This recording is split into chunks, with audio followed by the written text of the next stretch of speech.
大娘子请慢用。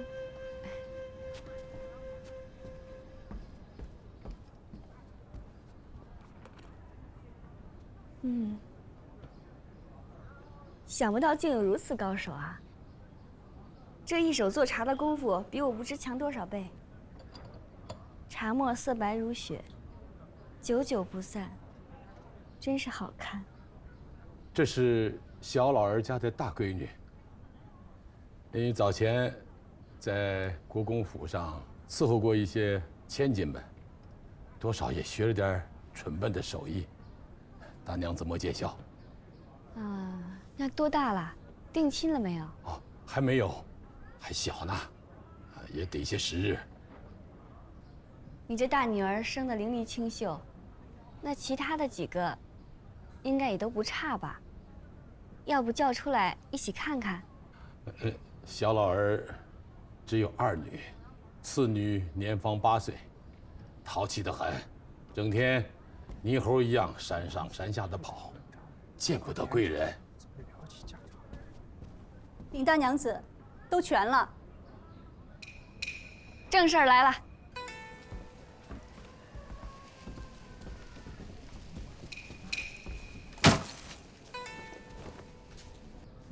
翠微，你按照名册上的名字，每人发1贯钱。家里有年旬60以上的老人，每一位多发300钱。是。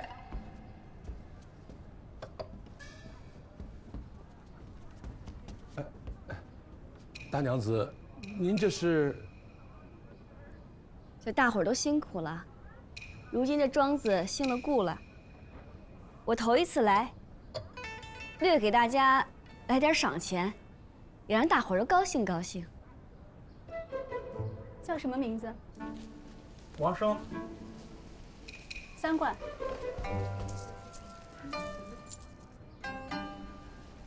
来，这给你们的。真给吗？真给。来，拿好了，拿着。哦，谢谢。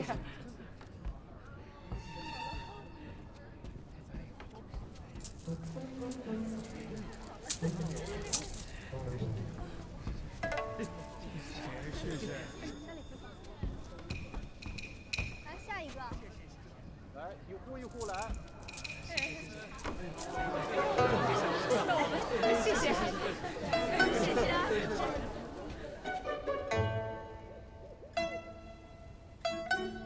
黑山庄在册田地共有62顷，登记在册的佃农33户。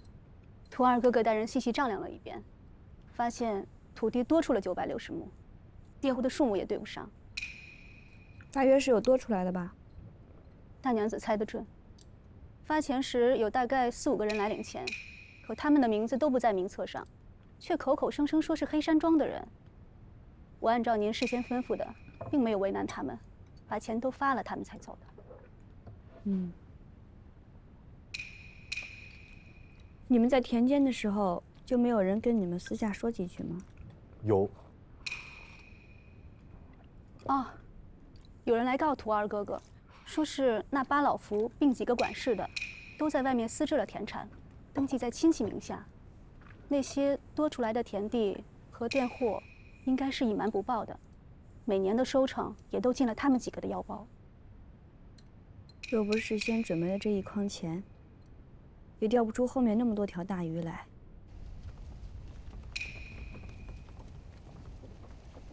大娘子，8老福带了几个管事的前来求见，说是来请罪的。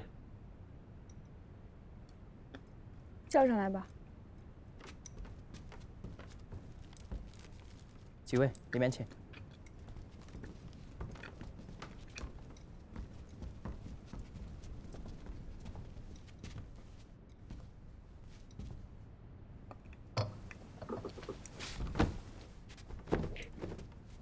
小人们知错了，请大娘子开恩。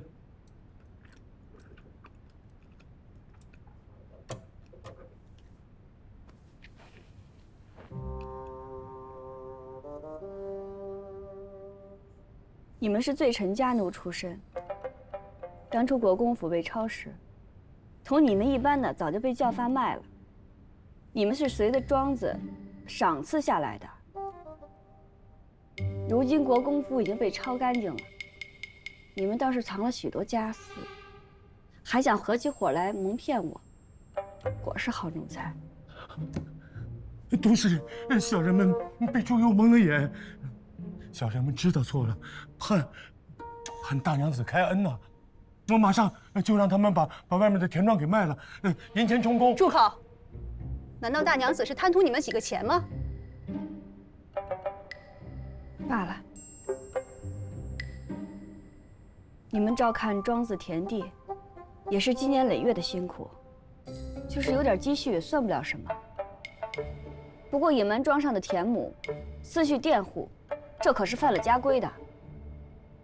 若就这么算了，那以后人人如此，那顾家岂非乱套？你们且先下去吧，等我盘查完果园庄之后，同咱们将军细细商量，再做发落。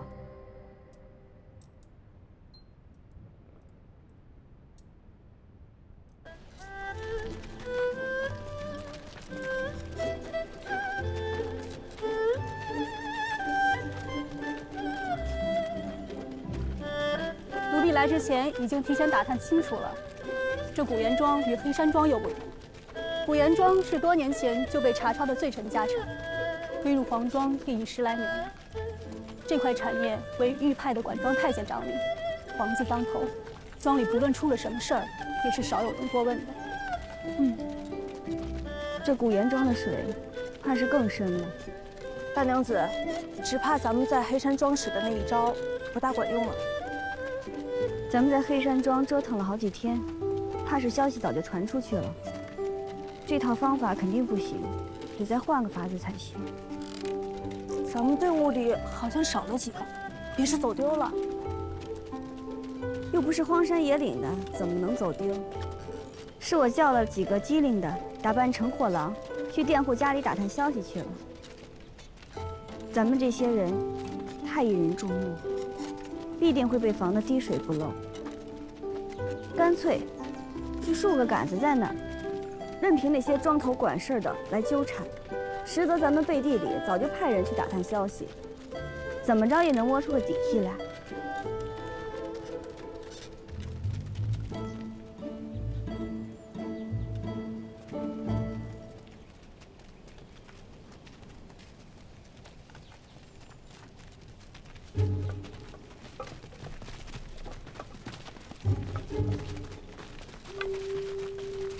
什么人？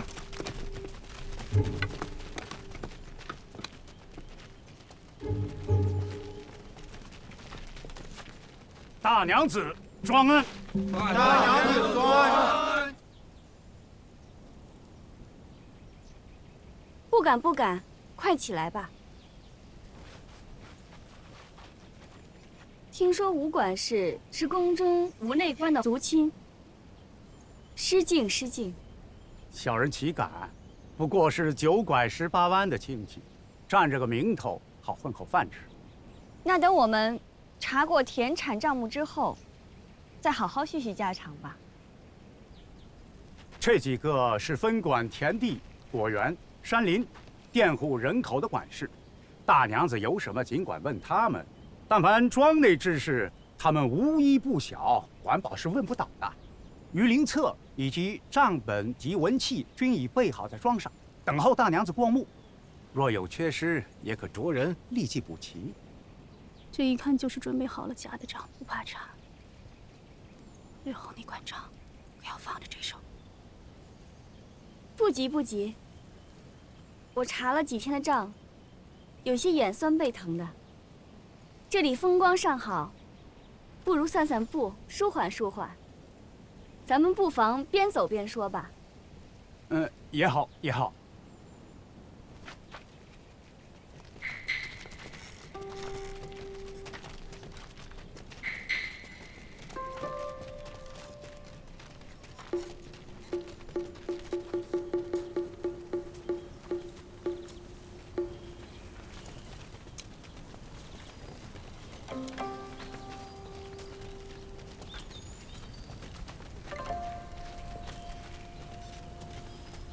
这么大一片田园山林，成年累月的管着，应该很辛苦吧？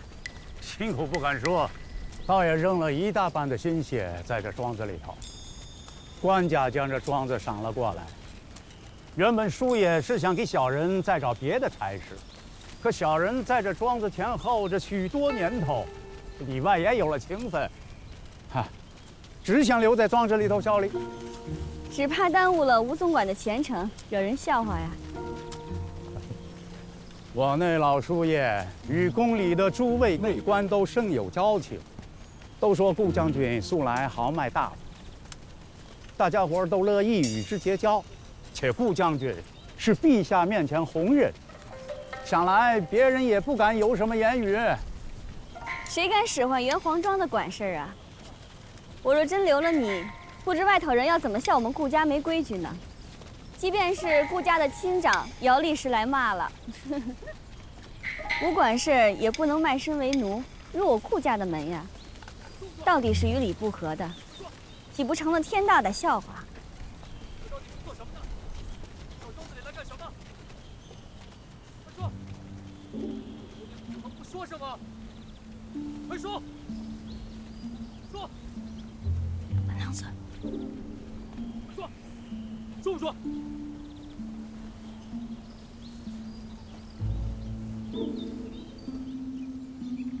你回来了。佃户们说，听说有人打听田亩、山林、人口等事，以为是盗贼来踩点上，就给抓了。原来是误会一场。这原怪我。临来的时候，同我们家将军打了个赌，赌着山林里一共有多少棵树，这才派了2位账房乔装改扮，悄悄来查访。将军倒是好雅兴，知道的是大娘子好开玩笑，不知道的还以为这是暗中查我们呢。吴管事，这是哪儿的话呀？您在这庄子里10几年，办事都办得老了去了，必定打理得井井有条，何必暗中查访呢？这话说起来就惭愧了。不言庄有50、60户佃农，如今还欠着庄上租子和债钱，钱账未清，小的不知如何交代，正想讨大娘子一个示下。总共欠了多少？佃农们历年拖欠的租子，估摸着约有2万两。另外，人吃五谷，总有个头疼脑热。佃农家里支领不开时，便要借钱，算起来也有1万3、5千两。这么多？别的也就罢了，还有好些上头贵人来这儿借的账目，零零散散加起来，也有1万3、4的样子。年前这庄子才赏赐下来，那些账目都是皇家大内的，和大娘子不相干的。大娘子别担心。哎呀，这可难办了。吴管事儿，可以帮我想想辙呀。大娘子放心，这些拉里拉杂的总能办妥当，只要有小人在一日。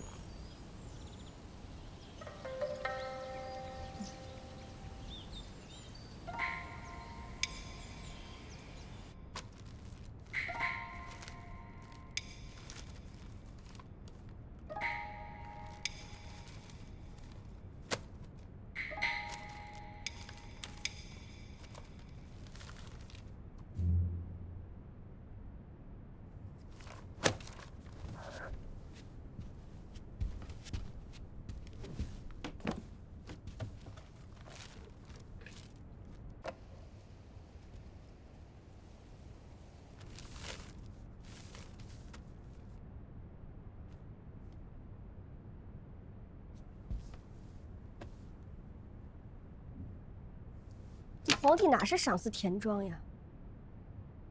这不就是打发烂摊子吗？还捎带脚丢了一些蛀虫，无赖，大混蛋！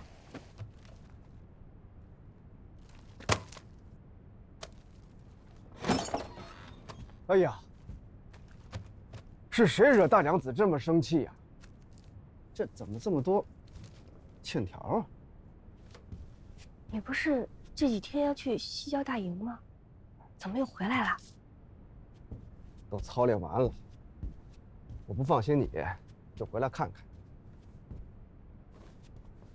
你裴家那些庄子都不会有什么问题，是你祖母给你精挑细选过的。这些个庄子啊，都是伐木而来的，肯定棘手。这也不是我家的产业。哎，两眼一抹黑就接过来了，这肯定一大堆事儿呢。岂止是少不了事儿啊，那简直是事儿太多了。他们威胁我，明目张胆的威胁我。谁敢威胁我大娘子，我去打他，替你出气。算了，你这军事繁忙，还要寻找昌哥的下落，够烦的了。小花子，你不是说只要里子不要面子了吗？你现在好，打肿个脸充胖子。告诉我，你官人什么大风大浪没见过？那几个人我还能收拾得了？说吧。好吧，黑山庄的事儿不大，我自己会处置。可这古岩庄，那真是太可恶了。那个吴光，简直就是阴险毒辣的小人。抓了我派去暗访的人不说，还当面要挟我，说我要是不让他继续做这庄子里的管事儿的，他就把咱们庄子欠的债全部都抖了出去。还有，就说给我送来1箱子欠条。那他把账给你查了吗？我前脚刚住下，后脚他就把这些榆林账目册子全都给我送过来了。我刚看了几眼，简直是一塌糊涂，没有一笔是清晰明目的，全部都是烂账，仗着自己和宫里的内官是亲戚，就这么明目张胆的弄权搜刮，他这庄子里的佃户们日子一定也不好过。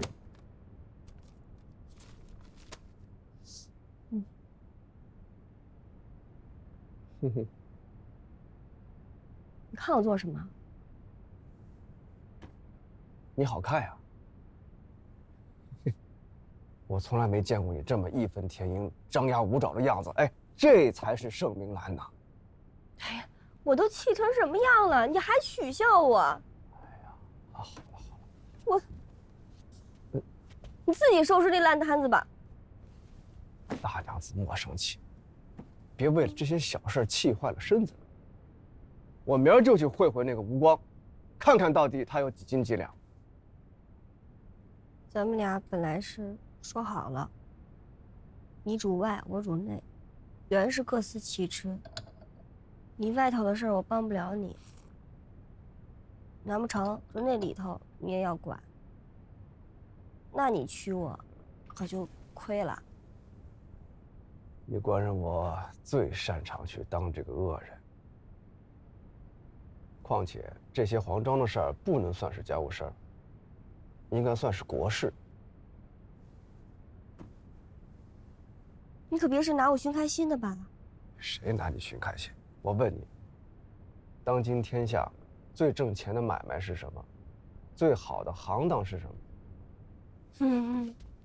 这么算起来，应该是盐务、开矿、边贸、海运、漕运这5样。不过这些都是在朝廷手里把持的吧？那你觉得这些大宗的买卖都掌握在谁的手里呢？我也不知道是在谁的手里。不过应该不是在当今陛下的手里。当今天下，第一大的事儿是钱。现在有钱，但大都不在国库里边。第二，兵。虽然有兵，但可以调配、听指挥的也没多少。别看官将坐上了地位，很多话都说不通，连这些黄庄他都不能插手。你想想，吴光这些小人都能在你面前耀武扬威，这还能算是家事吗？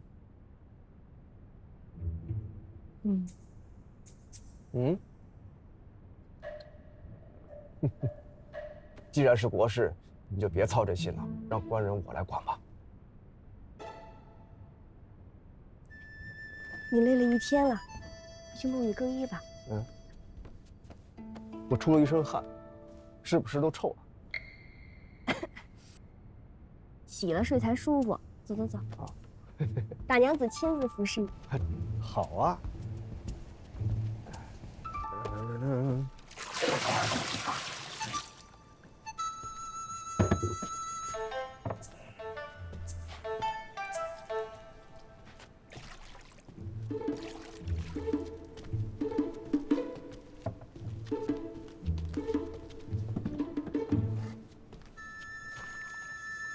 哎呦，太烫了，加点凉水。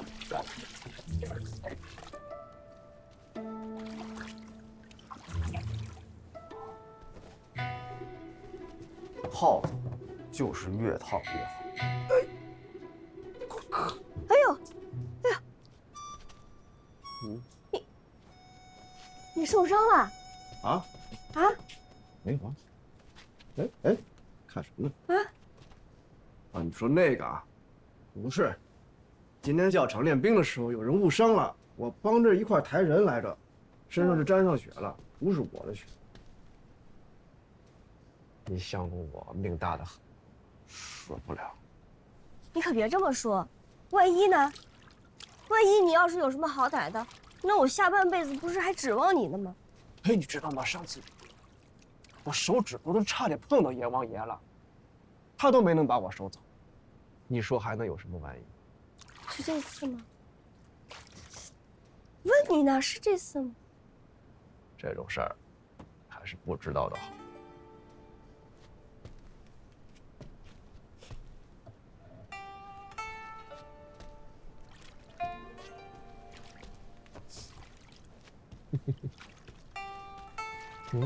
哎，干嘛？穿衣服干什么？不洗了？不洗了。这里边都没有封好，免得着凉了。回府里再洗吧。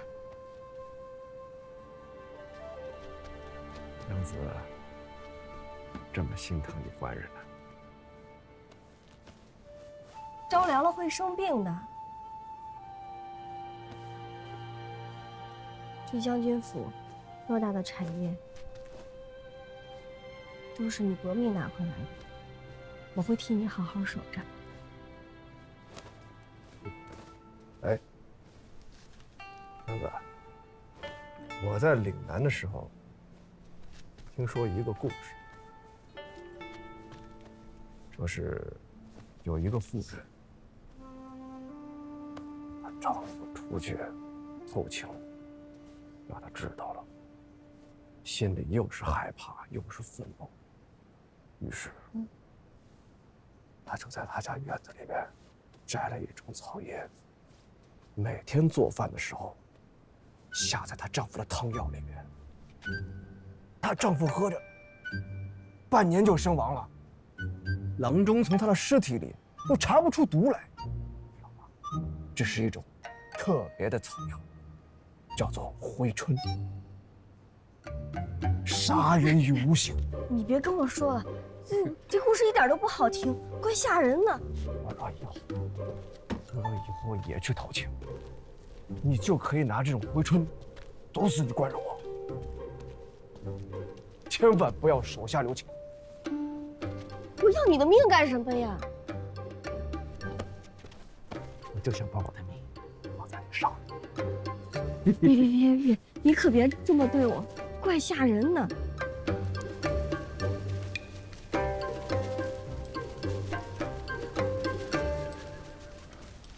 将军有礼。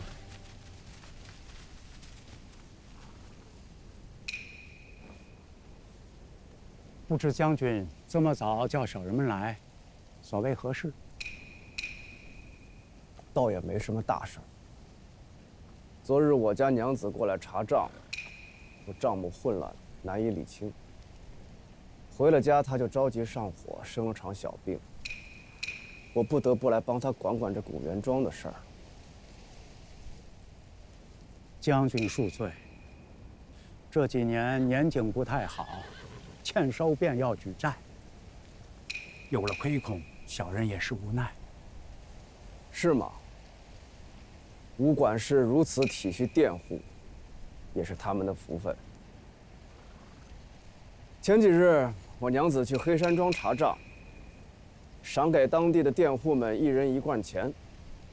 我觉着也不能厚此薄彼，你把他们都叫来，按人头领赏吧。小人替佃户们谢将军赏。不过，这庄子地大人稀，挨门挨户的叫，难免耽搁许多功夫。还是将钱交给管事和庄头们，让他们代为分发的好。哎，不用了，我已经让人把他们叫过来。快点，快点，弄死点，快回来！领将军，佃户家附近都有打手和看守，已经全部被我们收拾掉。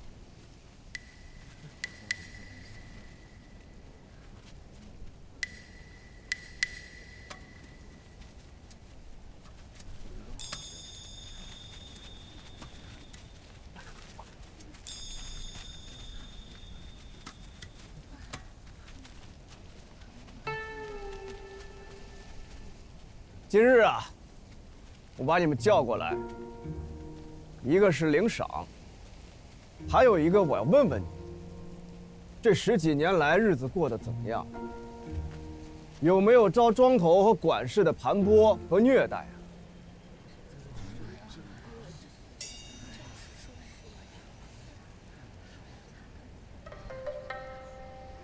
不用怕，你们尽管说。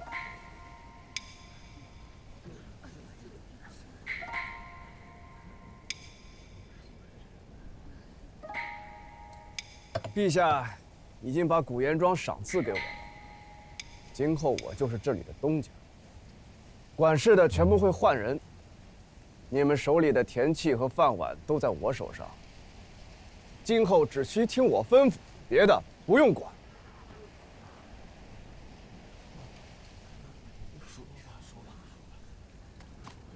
说吧。将军救命！我们这边的田租比别的黄庄高出2、3成呢。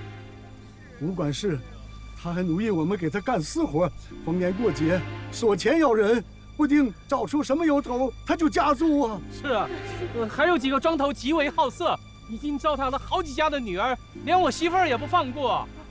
因为俗钱太重，就算是丰年也没有什么余粮，老人舍不得吃，生生饿死的都有。将军，数九寒冬啊，我们全家无米无柴，没有柴，只有几件破衣服，御体御寒。那真是你穿了我就不能下床，我穿了你就不能出门。去年我的孙子饥寒交迫，饿死冻死了。是的，是的，将军，即便是这样，我们也天天要下地去干活。我都咳出一身的痰，一身的血，也要下地去干活。脚都冻烂了，也得下地。家里的孩子冻得饿的，在家里撕心裂肺的哭啊！我们还得去干活。我们大伙想要申辩，可能无长势的，上面跟衙门透着气儿，下面又有打手，把我们看得死死的，压根都出不去这村子。再这么下去啊，我们大伙怕是要死这儿了。是啊，将军，救命啊，将军！将军救救我们吧！石头，在。通判和书吏到了没？到了，就在一旁候着。把他们叫到跟前来。是。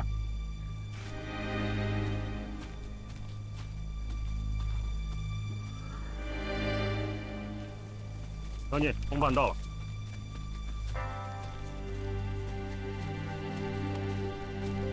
将军，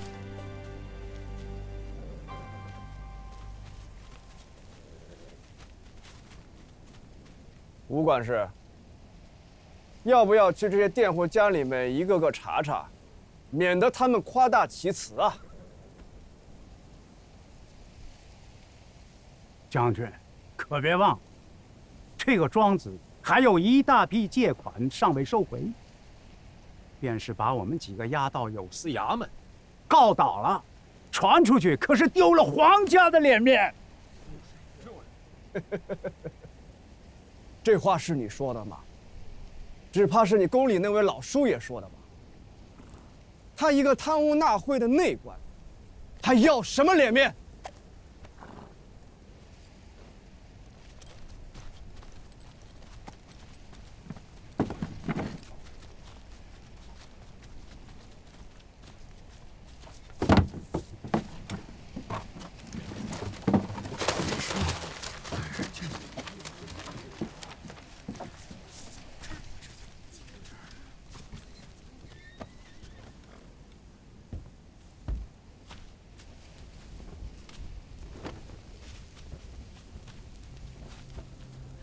今日请二位来是做一个见证。古岩庄的账是一笔烂账，我是个爽快人，不愿意在污泥烂沟里搅和，更不愿意与臭鱼烂虾们争食儿。既然是一笔烂账，便一把火烧了。他们欠的所有的钱，一笔勾销。几万两银子，我出。这里的管事，换人。谢谢将军救命！谢谢将军了，谢谢将军！谢谢将军了。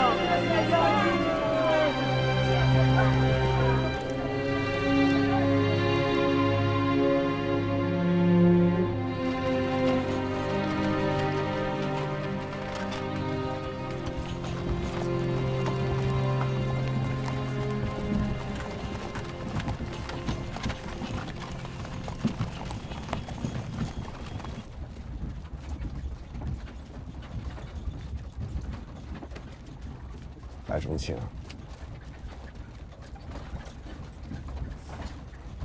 吴光那个罪魁祸首，不但不能将他治罪，还要给他一大笔钱打发他走。我想想我就生气。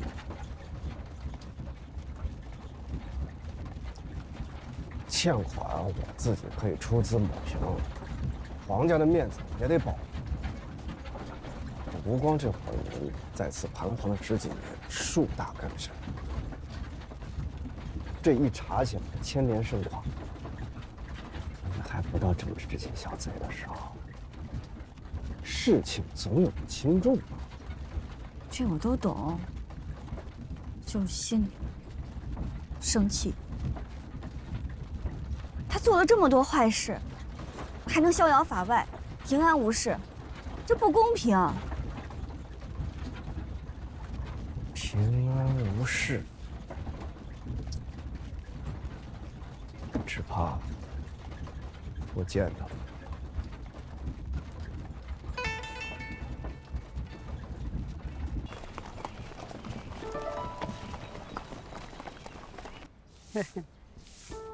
既平息了风波，又不落埋怨。古岩庄这事，你们算办得漂亮。那几个黑心庄头，听说拿了遣散的银钱以后，离开不久就遭了强盗，还被打断了腿。下半辈子算是废了。怎么回事啊？那吴光等人作恶多端，这都是老天爷的报应。我也不晓得是怎么回事呢。其实我也有点怕，我也怕他总在风口浪尖上晃的。这次寻了田庄之后，我才知道，咱们这位新官家虽贵为天子，也有许多难处呢。官家的难处，我不晓得。倒是你爹爹，确实有了难处。近日为了给长风议亲，他和大娘子之间没少拌嘴。怎么了？大娘子呢，想随便捡一家，你爹爹呢，还是要精挑细选的。长风呢，嫌义亲的姑娘不够貌美，相亲的时候低着头，就是不肯点头，且有的闹呢。不如你今日早些回去，等他们闹腾完了，你再回来多陪陪我。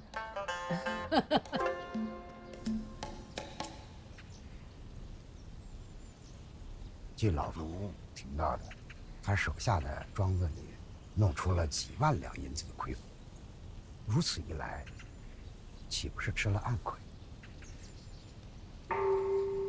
顾家隐而不发，只是把皇庄里的管事的黑心账给抖了出来。皇帝这会儿心里边呀，不知道得多痛快。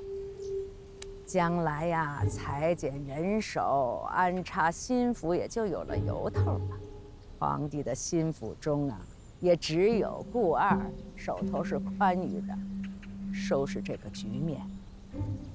皇帝是想好了的。顾二这一心为大局设计的做派，皇帝心中自然有数。跟着皇帝从前底一起出来的心腹里呀，顶属他最聪明，身出侯府，文武双全。怕是将来不好对付呀。没用的家伙，让你们让奴才干什么事啊？我的永儿可是天子血脉，金枝玉叶，你们就搞这些不顶用的吃食来敷衍他，连口奶都吃不上，是不是瞧不起我娘家没人？为这一点事儿，也值得这么闹？刘贵妃所生的皇子啊，前世有3个乳母，如今去了2个，就剩下1个。对此，刘贵妃是愤愤不平，闹腾好几天了。这皇帝呀，也真是不知轻重，裁撤其他人的用度也就罢了。皇子还年幼，该后代还得后代，毕竟是硬推上皇位的。嘱咐了他多少次，遵循先帝的旧政，就是不听。现在连身边的人也跟着鸡飞狗跳。陛下并没有下令裁撤咱们园子里的，想必对娘娘您还是有孝心的。算了吧，大事不听话，小事献殷勤，我也不领他这个小心。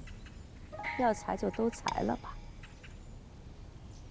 你们几个来宫里多久了？6年多了。现在这天儿也暖和了，猫儿狗儿的也匹配了，也该替你们想想今后的去处了。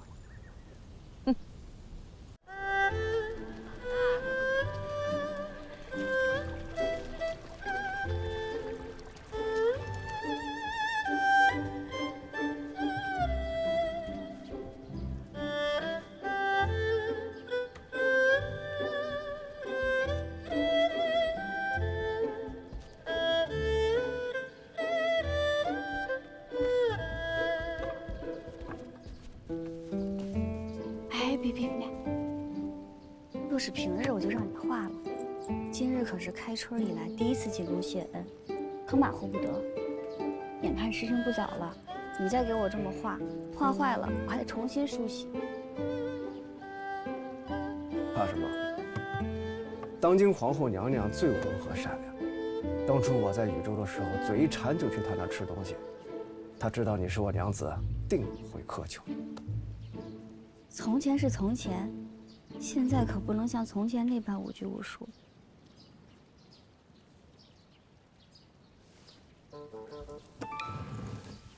那要不我陪你去？那多没规矩啊，多不好。幸好有沈家姐姐同我一起去，有她领着也算是熟门熟路。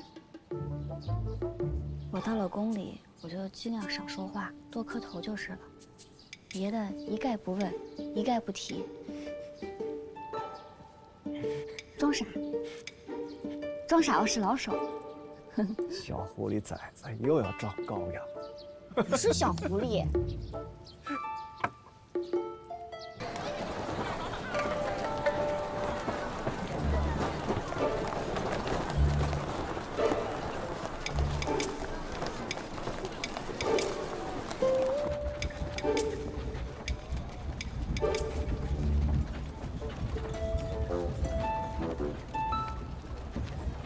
有我在，你怕什么呀？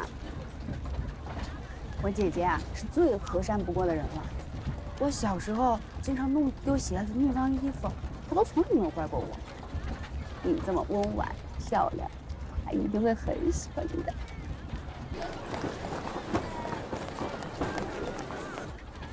从小到大，我只进过皇城一次，那次很吓人。这有什么的？你看，我们刚从宇宙来没有多久，这皇宫里的规矩，你比我还清楚。可是我现在姐姐是皇后，你们是孤儿哥哥的娘子，谁敢说什么？别怕了。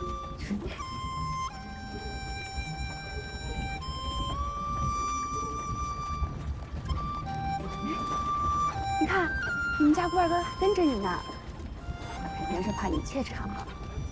但是我们家那位可就没这么体贴了。他对我实在是太好了，他原本没必要对我这么好。那你好还不行啊？我们家那位要是这样，我做梦都要小心。我是怕日后不知道该怎么报答他。报答？这夫妇本为一体，有什么好报答的？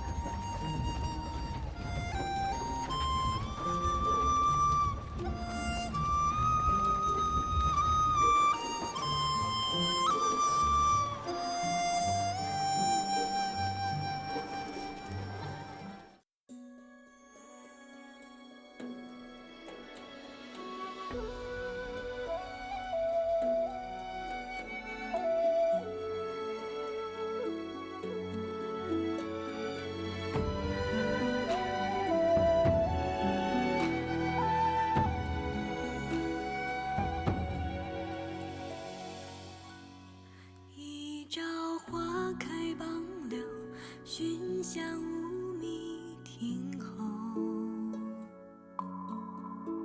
纵饮朝霞半日晖，风雨捉不透。一人共长消瘦，待高冰泪难流。经书诵罢莫回首，无语随歌头。昨夜一书风骤，浓水不消残酒。试问怎恋人却道海棠依旧。知否？知否？应是绿肥红瘦。昨夜一书风骤，浓水不消残酒。试问怎恋